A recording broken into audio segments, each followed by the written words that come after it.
đời nào cái hiểm cờ pa gư làm cái đạo 4 giai đoạn đức tin pa gư làm cái đạo phụng yêu đây nên dễ dàng đây sang nào pa gư này làm cái đạo lại nên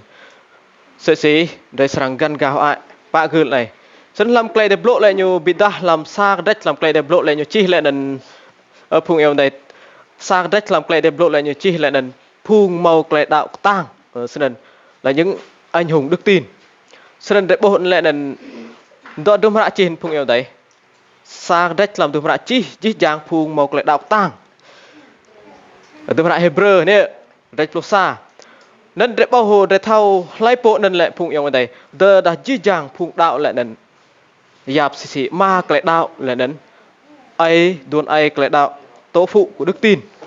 ở sân lấy bộ đạo cỡ cái idea lại sang chính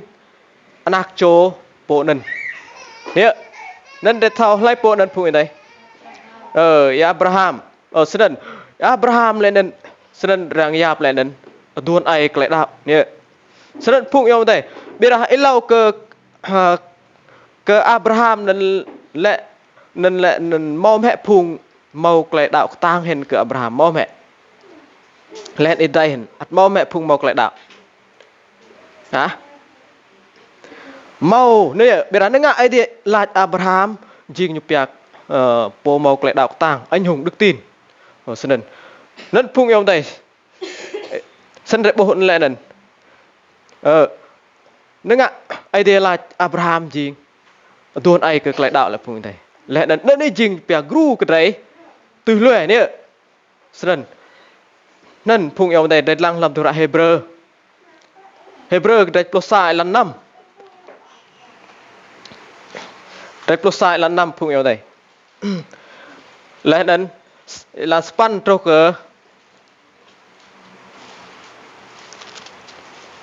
là plus pan mà lại nên để lăng Hebrew đấy plus sai là 5 tờ lầu lẽ nên ta màu cái đạo màu tùy bìm ác cơ ấy đi ô giờ đã lấy po chăng nào giam ấy đi bray nhu màu bray đạo màu ấy đi lẽ nên ấy đi mươn cơ lấy po doa nhu ở sân phụng yêu đây lại đẹp lộ là sinh ạ phụng yêu đấy tơ ta màu cái đạo ô sinh ạ một xem từ đập ấy đi ở nè nên đây mình đã phụng yêu này sa chôm nuôi ở như pia jack ngạ jack sân nuôi màu đạo đức nuôi ngạ jack le xem tên ap idea hệ bia ra làm cái đẹp lộ là sinh á đưa ra màu cái đạo nè màu cái xem tên ap idea sân phụng yêu đấy nó ngạ phụng yêu đấy bia ra nuôi màu cái đạo là sinh nuôi màu cái đạo màu như pia màu ngạ jack bia ra màu cái đạo sinh ngạ một xem một tên ap idea sinh ngạ phụng yêu đấy kia làm nuôi như màu đạo bia ra như ngạ cái jack nên lệ nên kia ra làm xem lại như sinh á ở độ như pia kia ra xem lại nuôi po vắt cơ po ngạ jack đơn mơ bia ra sinh á tên ap idea là đây màu thau mão cái bìm lại nè đây đuôi mão cái bìm lại cái nung đây đạo ấy đây đuôi mão cái bìm lại mừng idea nên ở sân nên khối dạng là sinh á đưa ra màu cái đạo màu xem tên ap idea nè sân vắt cái po ngạ jack đơn mơ bia ra màu cái đạo màu xem ô nè bia ra bít phung màu cái đạo là sinh á xem tên ap idea kia ra nhung ngạ sân idea bìm lại lâu lại lần ngạ bro jack idea sân nên để bộ lại lần nên idea là xem mình kia ra phung màu cái đạo sân idea lại po lại lần trang po tiếp từ lệ làm bộc lộ idea phung yêu đây sân phung yêu đây kia ra nên làm ai tia po vắt cái đấy ngạ cái jack đơn mơ bia ra tên ap idea lại lần một xem nè ti bel po màu cái đạo yêu sân phung yêu đây nên cả để xem mình tên ap idea sân nên này phung yêu đây để lọt lăng đoạn 11 câu 8 trục câu số 19 họ để lăng phung yêu đây để plosa lan span trục cơ lan plotopan để tôi lăng bet phung yêu đây hong cái đạo Abraham good tadah ide yêu nyu brenau ke nuk nyu serang mak tu jingan dun sren nyu duit nào mau thâu ô tinuk nen nyu nào hong klet đạo nyu dok lam char ide bon leh se lam char tue nyu dok lam sang chem bit hong Isaac leh nen Jacob phung dun bit hong nyu klei bon se kyo dah nyu cangguan ke buồn mau tur kejap idea po chi rup lẽ nần đừng buồn nần hong klei đạo Sarah po mạ tu klei đuôi cái kiêng vắt ta da nyu gao lẽ thôn thôn dun ta da nyu yap po bon lẽ klei nần jing set sur kyo nần mừng sa chôm nuôi giam ke klei ye lẽ nần rang ke kiêng anak nyu nak cho lum se sim tu lam dia lẽ nần sẽ cho yak ti hang yak si rang mau tùy giáp ô chỉ chàng phụ nần ye lẽ nần làm klei đạo sai ca tua mạ tu ô nâng ai địa bon lẽ bi đa ti nyu bu lẽ nần cứ cu cơ nâng nần mừng cái bưởi lẽ nần thao cơ ti nyu jing toe lẽ nần phung hiu béo ti lặn là phung blum se senen bi dah ke ti nyu doa sabo char ti nyu serang dok tadah ti nyu lo min ke sa char ti nyu ku bia leh ti nyu lo ti vit ke char nen ti nyu lo ti vit ke char nen bi dah ti nyu chang mau sabo char jakin jing char lam adia senen idea mau oan oh rang pia ge jing idea ti nyu wi dah idea kra leh ke ti nyu sabo buon prong hong klei đạo Abraham giờ lẽ Isaac ta idea lồng lang nhu lẽ nên po mạ tu lẽ klei bon cặp giờ nak ikai nhu mau mau kenong sa cho yo ke po nên idea la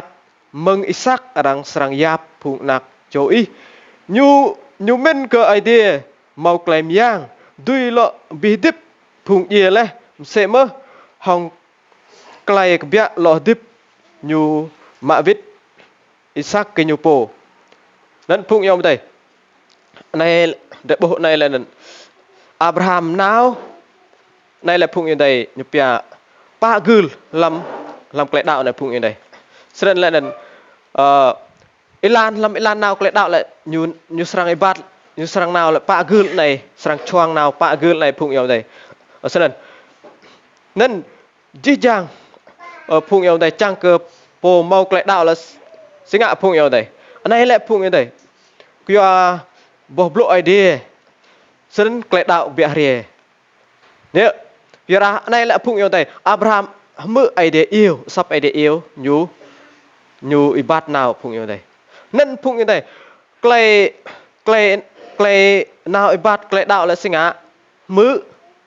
sắp idea yêu nè klei ibat nào cơ bát nào cơ klei đạo là mơ sắp idea yêu nè nên phung yom đây mo ji jang yo hong bo blo idea mo yo ilan kan ô mà lẽ đây tụ mạ klei đạo lại mo yo ilan kan ô kya mơ bo blo idea phung yom đây mơ sắp idea yêu ở sân đấy đạo cơ bo blo idea nần phung yom đây klei mo cái đây lại đạo là sinh ạ tin là gì đạo là sinh ạ phung yom đây nâng ngạ mự sắp idea yêu lẽ đần tùy lue sắp idea yêu đần idea là đần đạo sa cho bộ đạo nè biết đạo là sinh ngạ phung yom đây tin là một sự chắc là một sự sắc tin vào sự thành tín của Đức Chúa Trời nên đạo là sinh ngạ phung yom đây đạo là đấy đạo rất lạ rất ních rất bộc lộ idea nè ở đại đạo hồng bộc lộ idea rất nè lẽ đần bộc lộ idea lại là sinh ngạ mau thầm leo nè bộc lộ idea lại là sinh ngạ nhu serang sit lẽ đần bộc lộ idea sinh ngạ mau claim yang sren nên nè đạo là sinh ngạ biar bộc lộ idea nhu serang bim sit phung yom đây nên một dọ như pia klei đạo là một dọ sẽ đạo ai ở sẽ niềm tin lại để đạo ai cái này nè ở sân bia ra đức tin lại nè đấy để đạo sức của bộc lộ idea này nè nên đi piak lại đạo phụng như đây nên đấy mơ bộc lộ idea đấy tu mạ bộc lộ idea nên phụng như ông đây ở sân bây giờ như piak niềm tin lại đạo ai lại nè sẽ đạo ai mang lại đêm mà họ bia ra bộc lộ lại đạo lại mơ bộc lộ idea nè đấy mơ bộc lộ idea nè hơn cái đây là sinh á phụng như này đây mơ bộc lộ idea đấy hư ra hơn cái đây sinh á bộc lộ idea một lắm đốt làm idea po lại để rong ba bộc lộ idea như một lại chất nhớ nhiều chất là nhiều chất riêng ở sân là nhiều chất riêng nên làm idea po sinh á nên đây bia nhiều đi riêng cái prong sân cái là đâm ra rom cái đất plo elan plo ju như là sinh á cái đạo lại mừng kia mừng rằng mơ nè bây giờ nó ngạ mừng rằng mơ lại cái gió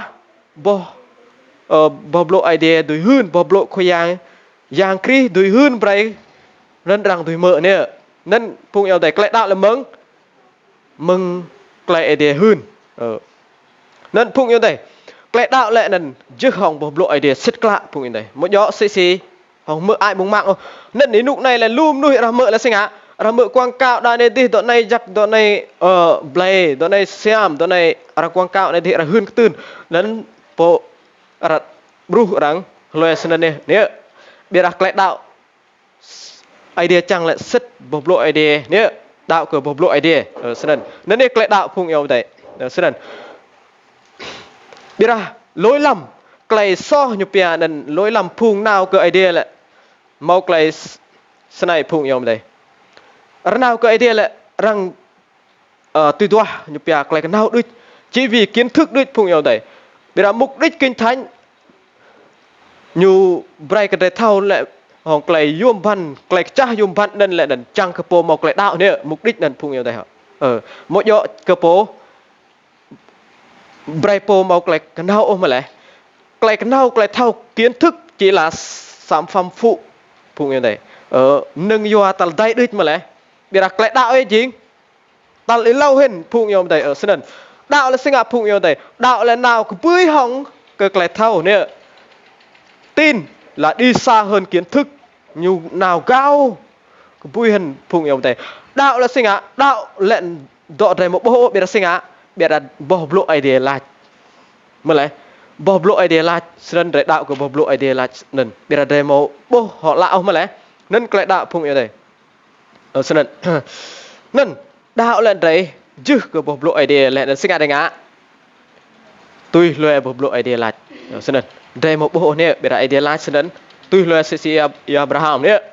nên phụng yêu đây cái idea cái mót sạch trôi cái này ở sân như mau bị cắp hôm nay này sân nên như chẳng tuom hôm nay này bây giờ sạch trôi cái này bao idea này mót sạch rồi như nào hôm nay này ở sân bộ làm ai tiền như chẳng idea ở tan tình này này ở sân để như là thế này bây giờ cái blau như này một trong lại rồi như là thế này đỡ ra câu màu sai bao bệ cái ngàn câu sáng cái miếng y như là thế nên đỡ câu màu sai bao bông lại đần câu sáng chôm y như là thế nên nè là cái nhu nè là cái nhu lại đần đâm y lộ đun đun ô kìa đội nếu ngại đâm doa ở đội đục màu lại nên bây giờ sẽ trôi cái này như pha nan này phụng yêu đây một chỗ nữa bây ngại như doa đội như đục màu phụng đây ngàn màu nick nữa bây ngại như doa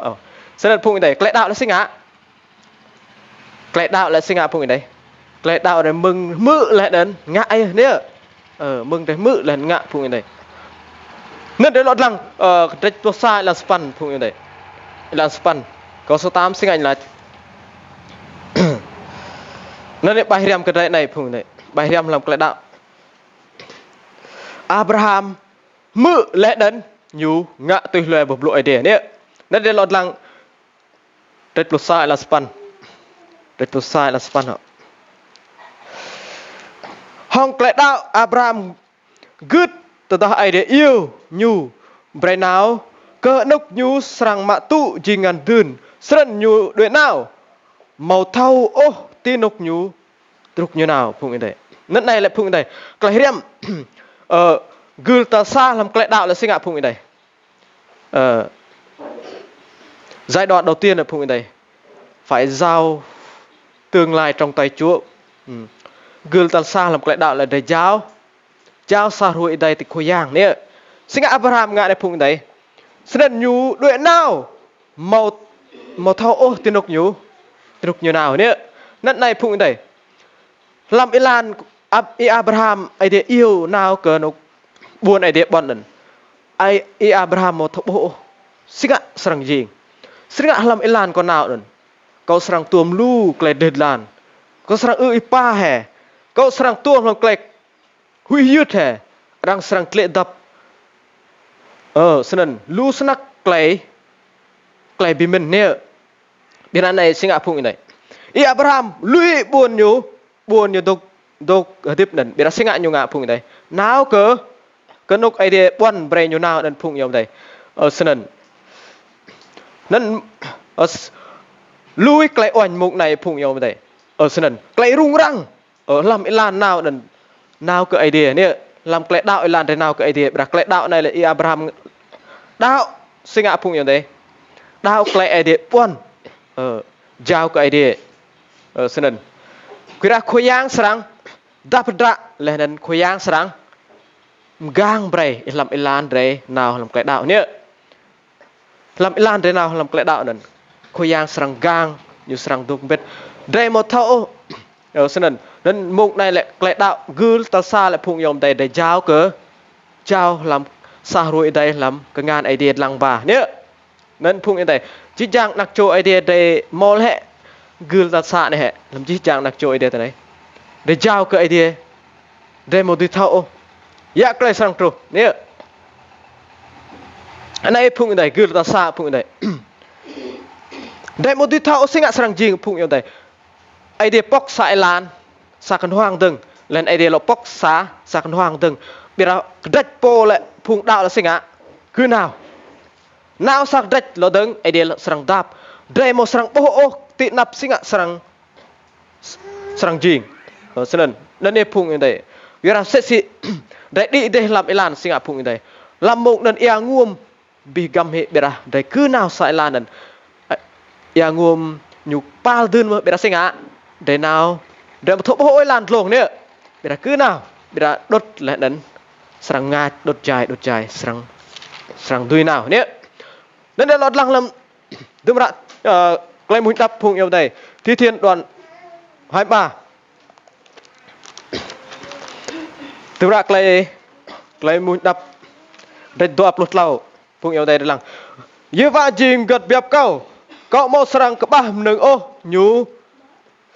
bray kau dim dai nuk rengda nyutat kau lue nuk ya klei dapinang nyulo bik tang ngat kau nyutat kau lam Ilan klei pai no kya nen yu vatata kau ibat tro zui ke klei ye kau mau serang hui ke samta klei chat viara nyudok bet hong kau giedra gia knok nyu biju kau nhum kra jung bưng họa tinap phung roh kau nyu truit ya bom ngui tin lung boh kau chok kom nam tel ibet lai sit klei Sydney klei jak serang lẽ đến klei pap serang tui lue kau nào ji chang ruồi kau tok dip lẽ đến kau serang dok lam sang Yehovah nào long lar đến phung yêu đây klei đạo là sinh ạ mau sablia idea nyu tắt đây tinok rừng đà mau mơ phung yêu đây idea nào tắt đây cái nục ia klei đập pinang mau mơ idea lo tắt đây tinok cái klei pai no kya den nyu mau mơ idea tắt po tinok ibat roh zui ke klei ye mau mơ idea serang tắt po tinok thị nạp phùng ro nên phùng này klei đạo là sinh ạ idea serang pok lên đã tắt yap Ilan phùng này nên bây giờ chang klei nên là sinh ạ bài em cái đây là giao cơ kẹt ngàn giao cơ xem lại để kẹt ngàn idea sa ruồi đây nữa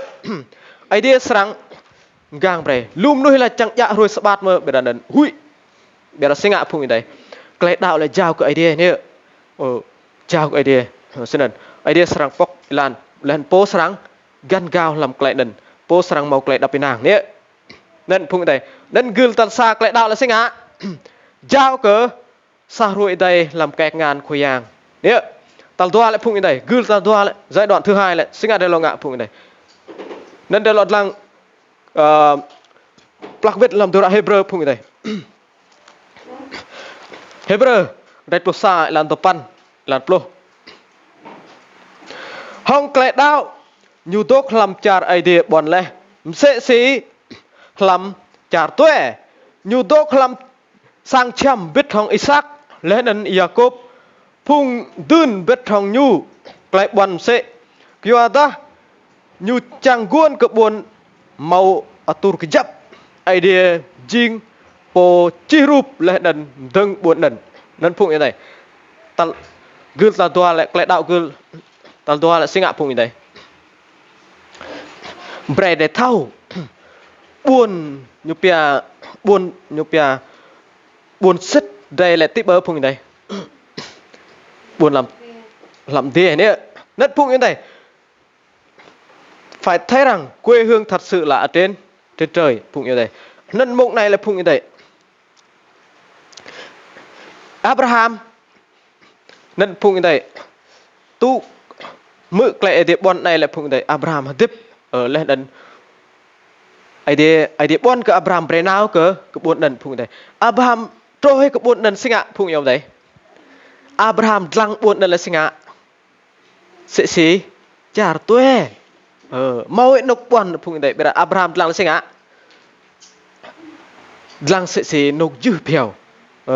nên phung đây cái tiếp này là sẽ xí nốc dư phiêu là singa đây nhupia mau yo sir để tiếp bên bề một yo bim sir bên đó nè, cho nên này lại phụng yêu đây, nhupia, này lại đần Abraham mau hết nục buồn này đẹp buồn bề đần, trôi hết nục buồn này đẹp buồn bề là Abraham ắt lăng tí buồn làm đê mà nè, nên phụng yêu đây, này nhupia giai đoạn phải thấy rằng quê hương thật sự là trên trời nè, cho nên làm buồn làm tàu ấy đi nên đại bộ này là phụng như này kiểu là dễ dàng đừng làm lặn la này sinh á dài biểu đi bị là buồn làm thế đi chứ đốt nào lòng la cho nên bài điểm cái đây là phụng như này đôi ra đây tùy toa ngăn đập làm lặn la này lại nên cho nên là đây máu lại đạo xét uy đôi đây toa ngăn đập làm lặn la này đứt đây màu trang ô cái buồn làm tạo idea đi cho nên là lịch lại đạo ở phụng này cho nên phụng như đây làm gül tal doa này giai đoạn thứ hai này là phụng này dễ dàng bộm ta Abraham mộng này là sinh ạ rằng dễ dàng nâng làm lặn là này dễ dàng béo đi nhớ đây máu mẹ lại thấp bột cho mẹ mrau phụng như đây là đến đuồn bộc cộ cái bộc dụ lại đến bộc cộ nè phân tô lại đến đi ở sân Marohin Noel nè này lộ đừng trôi lại nè Tết là hay gao là đừng đừng lộ trôi ở Tết từng nè nhưng đại bộ sinh ngạc lại tiếp bộ béo được nè nên phụng nhau với thầy đại Peter là làm tùm rạ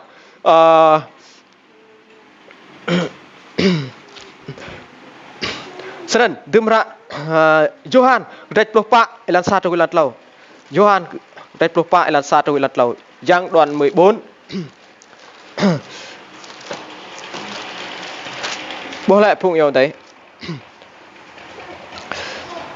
yang đoàn 14 họ Johan cái popa là sao rồi là lâu đâm bray ai tia thì rung răng ô đạo về cờ ai tia lên nên đạo cái cầu sẽ mơ làm sang mà cầu lu nục độc ta một nhọ sơn ô cầu hơn lẽ cờ đi cầu sang nào kra sa nục cờ đi lẽ nên ta cầu nào kra sa nục cờ đi cầu sang lộ ria lệ đến mạ ba đi cái cầu po chẳng tin nó cầu tốt lệ đến đi chẳng tùy tốt thế nên sẽ mơ nên này là idea khơi ai su là sinh ạ phụng yêu đây idea nhục prep imit nè xa biết nục làm buồn làm tạo idea buồn Jerusalem idea sang buồn nục tốt phụng yêu đây xa bo sang tốt nè lệ đến làm buồn Jerusalem nó sinh ạ idea prap miết sa cho sa bet nok le lam buôn lan tiêm rau là sinh á mau sa bet nok tên mà dư giang là dua bó sang nè dua bó sang dok idea serang dip break anak cho idea mau le dip tên nên phụng đây buôn dư slam sinh á bỏ hồng ma nè làm lan nào phụng yêu đây nên để buôn lại nên idea prap miết nok chắc nên làm kia ra làm cái đạo này nên để lọt lăng phụng yêu đây bray đây thao lăng phụng yêu đây dễ dàng nâng làm lặn là này jing phiêu ở sân bây giờ đọc lại gục ang idea là buôn làm tạo idea là sinh á đúc nó nào lòng lạt đơ để thao cái này nên cả đây một cái tiếp chắc kia đơ để thao buôn làm tạo jing nục đúc nó nào lòng lạt lại để chứ buôn làm tạo đấy nên cả đây tiếp làm grab ruồi là gõ sang của một cái đập in hàng ấy bây giờ đơ để một cái chứ cơ nhục bia gül tal doa này là để thao là để chứ lại đạo đây là sinh á lăn là này dài phiêu bây giờ buôn làm tao đi đúc nó nào lòng là nên cá nhú một lại hức ba cái làm xem lại đấy nữa nên phụng như này để lót lăng mơ làm từ ra sa tê một thê đạch năm lần năm sa tê một thê đạch năm lần chú bố lại sa tê một thê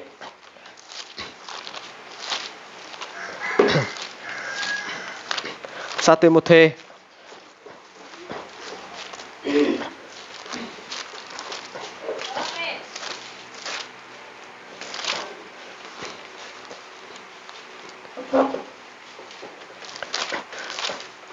rất bốc điện chẳng ngại biết các anh đây bốc bố lại sa Timothy đánh năm lần chu máu lu clay tu tun mừng clay pu cơ idea biết không ai tiệm ác vừa đã đây máu tuom dạ ba sam tam nâng ô cơ lần là lẽ nên căn đây tùy mạ tụ sam tam nâng ray mừng lần là bị ra sinh à bray đây màu lấy nước ai này là phụng đây nên phụng đây phải có sự thó lòng nè bray đây nước ai nè nên làm tụi bạn toa Corinto đây bại lần pospan này như là cái đây là nên đâm tam nâng bộ bộ lại jing biểu địch làm tụi bạn Colosse học đây toa lần lâu là nên khi ai xu là sinh á bray đây men nâng làm địa nè lên làm tụi bạn Johan sẽ để lăng cái nuôi là cái bộ bại là sa rồi lần lâu là sinh á idea nhục bắn cỡ anok làm buôn làm tạo idea nên phụng như vậy cho nên để lọt lăng tụi bạn Hebrew là plug viết phụng này tụi bạn Hebrew cái bộ sa elan bộ lâu tụi elan bộ năm dư dàng phụng nên ye lẽ làm cái đạo sai cá tua mạ tu ô nâng idea buồn lẽ biết ra đi nhu bu cái nên cái cú cơm nâng nên mà cái bưởi lại lần màu thau cơ đi nhu chinh tuổi lại lần phùng hiu phiêu thì lặn là phùng blue sẽ sân bị dah cơ đi nhu tua sabo char đi nhu serang dok tadah đi nhu lo min ke char đi nhu bia leh đi nhu dui lo vít ke char nen bira đi nhu chang màu thì như loại chàng màu xa bò char chắc hình ở jing char làm địa cho nên idea màu hành ô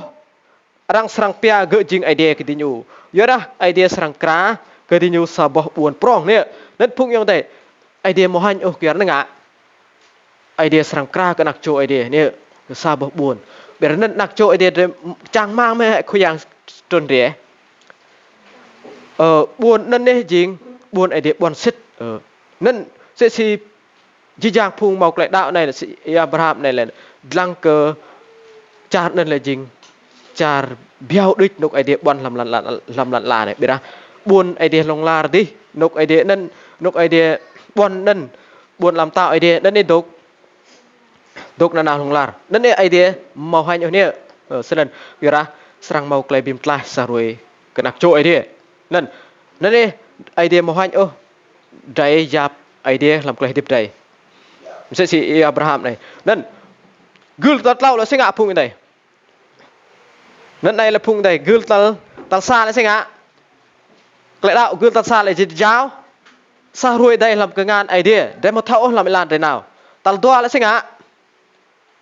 bread thâu buồn rất buồn đúc nào lòng là tiếp bớ buồn làm tạo idea nè quê hương thật sự ở trên trời nè tal tao lại phung yêu đây sinh ạ gương tal tao lại sinh ạ lại đạo gương tal tao lại phung đây để nó lăng hơn tụi bà Hebrew để plosa lan plosa plodoa Hebrew để plosa lan plosa plodoa hong lại đạo Sarah po mạ tụ leh lại cực đối kiêng vắt ta gỡ gạo leh thôn đơn biara nhu yap po bon leh lại nân jing set sur yo nân mừng xạ chôm nuôi giềm lại ye leh nân răng cực kiêng phung anak chô lu sẽ sim tụ làm yak sĩ leh nân sẽ si cho ti hàng yak sĩ răng màu đi yap gương tao này sinh ạ phung yêu đây gương tạt lao này sinh ạ nên lọt lăng mà làm từ ra Rome ấy lâu phụng đây lâu cái đây nào Rome cái đây Roma đoạn 4 Rome cái đây pa phụng yêu đây đây pa lan Plutopan trong cái lan doa Plutoa bố lại còn lăng đừng mơ cái pa lan Plohospan nên bread thau lại gül này lại phụng để cái nông khoai giang sáng tùy ngạ làm cái depo để thau xem này po lọ tùy ngạ để thau xem này po sinh ạ vắt nên phụng yêu đây giam ye lại để ra sinh ạ Abraham ông này mà màu lui cái để bọn nè Abraham màu lui ở sân vắt cái xem này giam ye lại để sinh ạ Abraham ngạ ắt mự ắt đạo cớ màu đinh nè vật cái sát túc thuần ở phụng yêu đây nên mục này là phụng đây gül này là phụng yêu đây Abraham lăng cái idea phụng đây giờ trôi nục idea bọn bây giờ Abraham giao cái idea nên phụng đây này là phụng đây đâm cái idea bọn lại là idea tùy ngạ xin po một tùy ngạ cái tang po lại điết phụng yêu đây ở sân anh ấy đây chào gì cái đi ở sân phụng đây rất làm từ ra trăm ngôn lại bị riêng phải hết lòng tin cậy để Đức Giê-hô-va nhé chớ nương cậy nơi sự thông sáng của con nhé đâm lần này lại chứ ai tiền chưa cái nào cái đi phụng yêu đây nên làm cái do này là quyền năng của Chúa sẽ không hành động mãnh liệt cho đến khi chúng ta công nhận sự bắt lực của mình cái miang idea mà màu tùy ngã hong cái tang trúc cái phung trai Peter tơ đã đầy màu yap cái đủ vật đầy nên der mola đầy để thắp cái đủ vật đầy nên để thắp trăng nè để thâu vàng cái idea nè nên mục này là phung này gül tạt lậu này để màu gül tạt lậu này để màu này chứ chẳng bên này gül này là phung đây màu po để thâu xa làm cái đạo po giao cái idea mục này cái tang po lọ tùy để thiệt mục này là gì chẳng phung yêu đây để giao cái idea cái nang cái idea một lọ cái nang cái tang cái đặc nuôi mục này lại gương tàu lâu này lại giao cái idea sang break cái tang nên phung yêu đây mục này là gì chẳng phung sang idea chẳng màu cái tùy lại cái nang cái idea một do lọ cái nang cái nào đặc nuôi một do lại cái nang cái po kia kia mà po tổ chức này thì giao cái idea mục này là sinh ạ chuồn ớt hoặc lại và lại câu cái claim yang idea sân nên đi gửi mục này lại gửi tạt lâu này sinh ạ cái đồng idea đuôi ngạ để mục lại đạo sân mẹ mục này lại là đầy chuồn ớt lại là hoàn toàn là sinh ạ phụng đấy cái nàng cái idea phụng đấy lại là đấy giao cái idea sân nên đi mục này là sinh ạ Abraham là lăng leh gul tạt lâu này Abraham nên để lọ nào gul tạt pa phụng yêu đây gul tạt pa là sinh ạ gul tạt lâu là sinh ạ cái đồng idea tùy ngạ tùy màu claim vàng po màu claim tùy để công nhận sân mẹ làm claim đạo này gul tạt lâu này cho cái gul tạt pa này sinh ạ Để lang Hebrew đại posai là pluk ju. Hebrew đại posai là pluk ju. Hebrew đoạn 11 câu số 17. Hong klei đạo Abraham giờ leh Isaac từ đó idea lùng lang nhu. Leh nên po mạ tụ leh klei buan cặp giờ nàng ikai nhu mau knong sa cho. Yo ke po nên idea la leh meng Isaac rang serang yap phung anak cho i. Đây là phung nhau đây. Gül talpa này sinh ạ. Gül talpa này phung nhau đây. Này nhu pia gül này lại đần klei đạo nhu sai. Klei đạo nhu trô cơ nục trong hiện này. Anh này klei đạo lùng lăng phung nhau đây. Nên gül này lại gül klei đạo nhu trô cơ trong. Gül này klei lùng lăng. Cho nên mộng này là phung đây. Trô cơ Abraham giúp thôn này mọi sang này. Ở B sai tu thôn lại nè, sai tu ploi mà thôn lại này. Cho nên mộng này là Abraham đưa ra đây tùm là đây klei gần cái Abraham này xin ạ. Idea yêu đây sang nào từ độc buồn idea nào đần. Idea là sang cái kiêng cái Isaac lại đần mau huy sai chỗ này cái. Việc làm chát nên lại phung nhau đây như bia dân ngoại lại phung tuệ lại xin ạ. Sang miêu sai chỗ này cái ta lại lâu cái yang căn. Cho nên bia này là xin ạ Isaac cái Abraham ạ. Idea bray giờ Isaac này như pia mau klei yo order si dai men họ này vũ lý đầu tiên phụng đại họ idea bray nak biranan tu le si char tuệ lại mom giờ nak biran này là sinh ạ idea bray nam giờ nak sinh ạ Abraham idea yêu lại mục này là mau klei đục guôn Abraham bray nam giờ là sinh ạ cái gu ya lẽ đến ba toa chỗ ding bol lẽ đến ba si lệ lẽ đến ba yo lẽ đến ba Isaac nào cái chữ nào giờ